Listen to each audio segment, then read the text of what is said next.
Hi everyone, in today's easy tutorial I'm going to show you how to use Nightcafe Studio. Welcome to the channel, let's dive into it.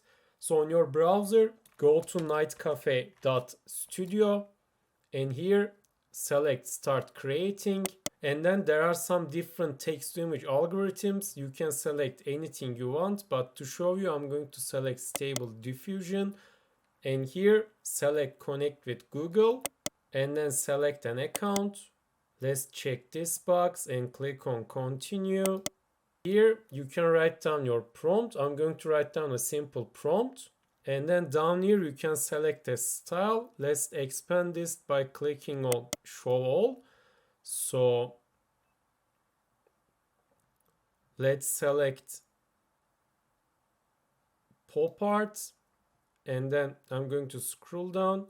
So here you can either create 4 different images or only one image. To show you, I'm going to create only one. I just simply click on this circle and then I'm going to click on create. So let's scroll down, and here's our image. And this is how to use Nightcafe Studio. If you found this video helpful, tap the like and subscribe buttons to help others to find this video as well. Thank you for watching.